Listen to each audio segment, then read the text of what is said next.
Future officers, कैसे हैं आप लोग? वेलकम टू प्रशस्ति सिविल सर्विसेज।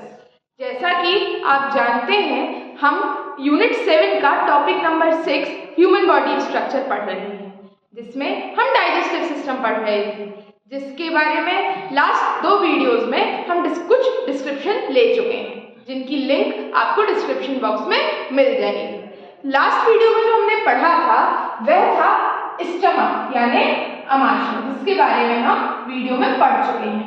स्टमक अमाशय में हमने देखा हुआ था कि इस यहाँ पे गैस्ट्रिक ग्लैंड पाचन ग्रंथि पाई जाती है, जिससे 3 प्रकार के जूस सिक्रीट होते हैं, जिसमें एक है आपका पेप्सिन, HCl और म्यूकस, है ना। पेप्सिन जो था वो प्रोटीन को डाइजेस्ट कर रहा था। किसमें तोड़ रहा था प्रोटीन को? तो अमीनो एसिड में तोड़ रहा था। किसमें? अमीनो एसिड में। कौन? पेप्सिन। पेप्सिन प्रोटीन को अमीनो एसिड में कन्वर्ट कर रहा था। HCl हमारे पेप्सिन को एक एसिडिक या अम्लीय मीडियम ले रहा था, और म्यूकस हमारे स्टमक को प्रोटेक्ट कर रहा था। आगे बढ़ते हैं। आज जो हमें पढ़ना है वह पढ़ना है हमारी पाचन ग्रंथियां या डाइजेस्टिव ग्लैंड्स। डाइजेस्टिव ग्लैंड्स कौन कौन सी हैं तो हमारे डाइजेस्टिव सिस्टम में? तो पहली जो डाइजेस्टिव ग्लैंड है वह है लीवर, जिसे हम यकृत भी कहते हैं। यकृत भी कहते हैं। Liver is the largest gland. Liver is the largest gland. शरीर की सबसे बड़ी ग्रंथि लीवर है, और यह सवाल आया हुआ है, कई परीक्षाओं में आया हुआ है कि हमारे शरीर की सबसे बड़ी ग्रंथि कौन सी होती है, तो वह होती है लीवर। लीवर यानी कि यकृत। ठीक है बच्चों, आगे बढ़ते हैं। अब लीवर क्या सिक्रीट करता है? तो लीवर सिक्रीट करता है बाइल जूस। क्या? Bile juice. Bile juice. यह बाइल जूस कहाँ स्टोर होता है? तो यह स्टोर होता है गैल ब्लैडर में। गैल ब्लैडर में बाइल जूस कहाँ स्टोर होता है? गैल ब्लैडर में। और साथ ही साथ ये क्या करता है? तो अगर आपको ध्यान हो कि हमारे HCl ने फूड को कौन सा मीडियम प्रोवाइड कर दिया था? Acidic medium. अब यह जो हमारा बाइल जूस है ये हमारे फूड को एल्कलाइन मीडियम प्रोवाइड करेगा। ये क्या करेगा? एल्कलाइन मीडियम प्रोवाइड करेगा, ताकि हमारा जो खाना है, जो हमारा फूड है, वह न्यूट्रल स्टेज में आ जाए। एसिड को बेस से मिला देते हैं हम तो क्या हो जाता है? वह न्यूट्रल हो जाता है। चले आगे बढ़ते हैं। तो बाइल जूस का काम हमें समझ में आ गया, जो कि लिवर से सिक्रीट होता है। इसके बाद हम आगे बढ़ते हैं पैंक्रियास पर। इसके बाद हम आगे बढ़ते हैं पैंक्रियास पर। पैंक्रियास सेकंड लार्जेस्ट ग्लैंड होती है। सेकंड सबसे बड़ी ग्रंथि होती है। कौन? पैंक्रियास। पैंक्रियास क्या सिक्रीट करती है? तो यह सिक्रीट करती है पैंक्रियाटिक जूस। Pancreatic juice. अच्छा हाँ, आपको पता है कि पैंक्रियास एक हार्मोन भी सिक्रीट करती है। उस हार्मोन का नाम क्या है? आप कमेंट बॉक्स पे बताइएगा कि पैंक्रियास किस हार्मोन को सिक्रीट करती है और उसका नाम क्या है। ठीक है, चले आगे बढ़ते हैं। इसके साथ साथ और क्या, और कौन कौन सी चीजें पैंक्रियास से सिक्रीट होती है? तो एक होता है ट्रिप्सिन। ट्रिप्सिन। ट्रिप्सिन किसको डाइजेस्ट करता है? तो ट्रिप्सिन डाइजेस्ट करता है प्रोटीन को। प्रोटीन को किसमें? अमीनो एसिड में। अमीनो एसिड में। अमीनो एसिड में, राइट। प्रोटीन को अमीनो एसिड में कन्वर्ट करने का काम कौन करता है? ट्रिप्सिन, जो कि पैंक्रियास से सिक्रीट हो रहा है। और अमाशय स्टमक से क्या सिक्रीट हो रहा था दोस्तों? उससे सिक्रीट हो रहा था pepsin. Pepsin trypsin. Pepsin trypsin दोनों क्या किस चीज को डाइजेस्ट कर रहे हैं? प्रोटीन को। किसमें? अमीनो एसिड में। याद रखिएगा ये चीज, trypsin pepsin, protein amino acid. आगे बढ़ते हैं। नेक्स्ट है हमारा जो जूस निकलता है वह है लाइपेज। लाइपेज। लाइपेज किसे सिक्रीट करता है? किसे डाइजेस्ट करता है? लाइपेज डाइजेस्ट करता है फैट को। किसको करता है? फैट को। आगे बढ़ते हैं। नेक्स्ट है आपका पैंक्रियाटिक अमाइलेज। क्या है? Pancreatic amylase. Pancreatic amylase. Amylase हमने पहले भी कहीं पढ़ा है। कहाँ पढ़ा है? हमने अमाइलेज पढ़ा था सलाइवरी अमाइलेज, जो हमारे सलाइवा से निकलता है, जो स्टार्च को कन्वर्ट करता है शुगर या ग्लूकोज में, ठीक है। वैसे ही पैंक्रियाटिक अमाइलेज भी स्टार्च को डाइजेस्ट करने के काम में आता है। किसको? स्टार्च को डाइजेस्ट करता है, ठीक है बच्चों। चले तो अब हम आगे बढ़ते हैं। इस तरीके से हमारी पाचन ग्रंथियां या डाइजेस्टिव ग्लैंड्स कंप्लीट होती हैं। अब देखिए, कहा जाता है कि खाना जो है वह स्टमक में पचता है, स्टमक में डाइजेस्ट होता है। नहीं, हमारे पूरे डाइजेस्टिव सिस्टम में फूड का सबसे ज्यादा डाइजेशन जो होता है, आपको पता है कहाँ होता है? वह होता है स्मॉल इंटेस्टाइन में, ठीक है, जिसे हम छोटी आंत कहते हैं।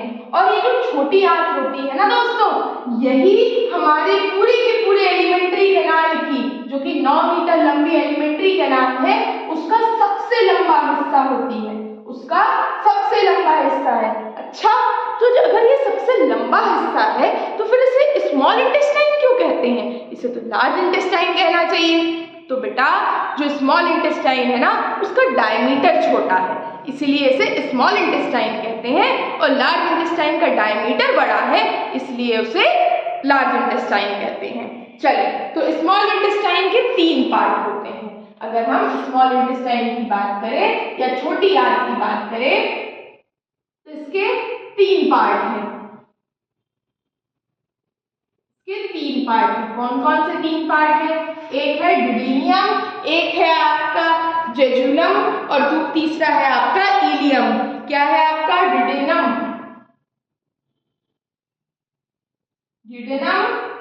फिर आपका आता है जेजुनम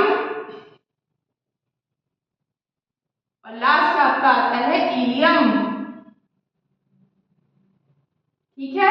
ड्यूडेनम जो कि यू शेप्ड है और ये अपर पार्ट है, you upper part of small intestine is duodenum, right. फिर आपका आता है जेजुनम और फिर आपका आता है इलियम। ये जो जेजुनम होता है ये नैरोएस्ट होता है, नैरोएस्ट पार्ट होता है, और लास्ट पार्ट या लोअर पार्ट क्या है? इलियम। अब देखिए यहाँ पे ये जो ड्यूडेनम होता है, यहाँ पर फूड का डाइजेशन होता है। क्या होता है? डाइजेशन। हमने 5 प्रोसेस पढ़ी थी, उसमें सेकेंड प्रोसेस डाइजेशन कहाँ पर होता है? ड्यूडेनम में होता है। और जेजुनम और इलियम में क्या होता है? तो यहाँ पर एब्जॉर्प्शन होता है। यहाँ पे क्या होता है? फूड का एब्जॉर्प्शन, अवशोषण होता है, एब्जॉर्प्शन होता है, राइट। चले, इसका एक और पार्ट होता है, वह पार्ट कौन सा है? तो इसका एक पार्ट है विली, एक पार्ट है विली। ये विली क्या है? विली एक फिंगर प्रोजेक्शन लाइक स्ट्रक्चर होता है। फिंगर प्रोजेक्शन लाइक स्ट्रक्चर कैसे कह सकते हैं? इस तरीके का स्ट्रक्चर होता है, जिसे हम विली कहते हैं। विली में क्या होता है? विली में फूड का प्रॉपर अच्छे से एब्जॉर्प्शन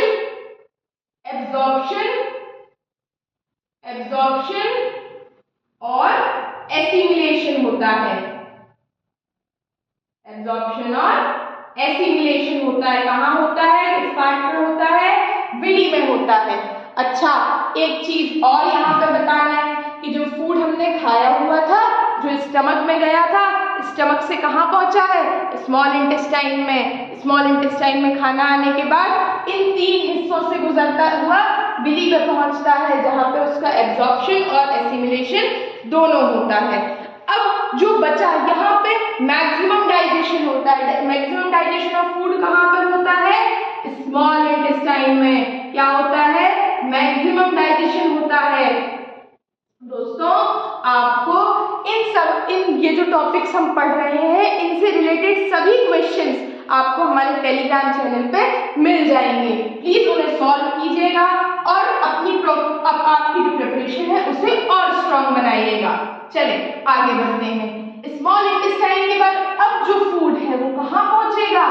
आप कहेंगे अच्छा, आपने तो कहा यहाँ मैक्सिमम डाइजेशन होता है, मतलब खाना खत्म। नहीं, अभी जो हमारा बचा हुआ अनडाइजेस्टेड फूड है, जो बचा हुआ हमारा थोड़ा बहुत जो बच गया है खाना, वो कहाँ पहुंचेगा? लार्ज इंटेस्टाइन में, जिसे हम बड़ी आंत कहते हैं। और बड़ी आंत को बड़ी आंत इसलिए कहते हैं क्योंकि उसका एरिया ऑफ क्रॉस सेक्शन, उसका डायमीटर बड़ा होता है, इसलिए हम उसे लार्ज इंटेस्टाइन या बड़ी आंत कहते हैं। बड़ी आंत में क्या होता है, कौन कौन से पार्ट होते हैं? एक होता है कोलन, एक होता है कोलन और एक होता है रेक्टम। एक होता है कोलन और एक होता है रेक्टम। रेक्टम में जो वाटर है वो एब्जॉर्ब होता है, वाटर एब्जॉर्ब होता है कहाँ? रेक्टम में। इसके बाद जो बचा हुआ सूखा खाना होता है, सूखा undigested food, dry undigested food, वो एनस के थ्रू, एनस यानी गुदा के थ्रू एक्सक्रीट हो जाता है, इजेक्ट हो जाता है, जिसे हम इजेशन कहते हैं, जिसे हम इजेशन कहते हैं, जिसे हम इजेशन कहते हैं। ठीक है बच्चों, चलें, तो इस तरीके से हमारी पूरी की पूरी डाइजेशन कंप्लीट होता है ना? इस तरीके से हमारा पूरा का पूरा डाइजेशन कंप्लीट होता है। तो हमने डाइजेशन में कौन कौन सी चीजें देखी? हमने उसके 5 पार्ट देखे। कौन कौन से पार्ट थे? इंजेशन, डाइजेशन, एब्जॉर्प्शन, एसिमिलेशन और इजेशन। हमने देखा कि डाइजेस्टिव सिस्टम में क्या क्या पार्ट है। आपने देखा mouth, buccal cavity, oesophagus, stomach, stomach के बाद क्या आएगा आपका? Small intestine, large intestine, anus, और ये पूरा का पूरा हिस्सा एलिमेंट्री कैनाल का है, राइट? तो एक छोटा सा क्विक रिवीजन आपको सारी चीजें क्लियर करने के लिए। चले, तो हमने क्या देखा? सबसे पहले इंजेशन होता है। क्या होता है? इंजेशन। तो इंजेशन कहाँ पे होता है? ये होता है माउथ और बकल कैविटी में, माउथ और बकल कैविटी, मुख तथा मुख गुहा। नेक्स्ट क्या था? नेक्स्ट हमने देखा डाइजेशन। डाइजेशन कहाँ हुआ है? स्टमक और स्मॉल इंटेस्टाइन का अपर पार्ट कौन सा है? डिडिनम। इसके बाद हमने क्या देखा? इसके बाद हमने देखा एब्जॉर्प्शन। एब्जॉर्प्शन कहाँ हुआ था? एब्जॉर्प्शन हुआ है जिजनम और इलियम में। इसके बाद लास्ट हमने क्या देखा? इसके बाद हमने देखा एसिमिलेशन। एसिमिलेशन ऑफ फूड कहाँ हुआ है बच्चों? ये हुआ है विली में लास्ट, और सबसे आखिरी में क्या हुआ था? इजेशन। इजेशन कहाँ हुआ है? इजेशन हुआ है आपका एनस से। और इस तरीके से हमारा डाइजेस्टिव सिस्टम या डाइजेशन कंप्लीट होता है।